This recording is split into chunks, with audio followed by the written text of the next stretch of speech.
Malayalam actor Soubin Zakir. கூலி படம் Monica சாங்ல இவர் போட்ட ஆட்டத்தினாலேயே இவர் இப்ப ரீசன்ட் டைம்ஸ்ல பேன் இண்டியா சென்சேஷன். மோனிகா சாங்ல இவர் டான்ஸ தாண்டி படம் ரிலீஸுக்கு அப்புறம் சௌபினோட ஆக்டிங்க்கு வேற லெவல் ரெஸ்பான்சஸ் இருந்துச்சு அப்படின்னு தான் சொல்லணும். கூலி படத்துல இவர் தான் ஹீரோ மாதிரி இருந்தாருன்னு சொல்ற அளவுக்கு இவரோட ஆக்டிங் பெர்ஃபார்மன்ஸ நம்ம தமிழ் ஆடியன்ஸ் வேற லெவல்ல கொண்டு போயிருந்தாங்க. ஆனா இப்ப அதே சௌபினை தான் கோர்ட் வெளிநாட்டுக்கு போகக்கூடாது அப்படின்னு தடை போட்டிருக்காங்க.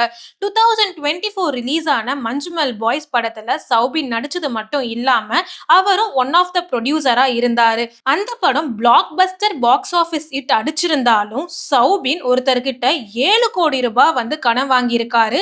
அவர் மட்டும் இல்ல, அந்த மஞ்சுமல் பாய்ஸ் படத்தோட ப்ரொடியூசர் எல்லாருமே அவர்கிட்ட ஒரு குறிப்பிட்ட அமௌண்ட்டை வாங்கியிருக்காங்க. அத படத்தோட 40% ப்ராஃபிட்டா திரும்பி தர்றதாவும் சொல்லியிருக்காங்க. பட் இந்த படம் வேற லெவல் பாக்ஸ் ஆபீஸ் ஹிட் அடிச்சும் அந்த படத்தை அவங்க திருப்பி தராததுனால அவர் சௌபின் மேலையும் அந்த மத்த ப்ரொடியூசர்ஸ் மேலையும் கேஸ் போட்டிருந்தாரு. இந்த கேஸ் கோர்ட்டுக்கு போய் சௌபின் மட்டும் இல்லாம அவரோட அப்பா அண்ட் மத்த ப்ரொடியூசரையுமே அரெஸ்ட் பண்ணாங்க. ஆனா கொஞ்ச நாளுக்கு அப்புறம் அவங்க எல்லாருமே ஜாமீன்லயே வந்திருந்தாங்க.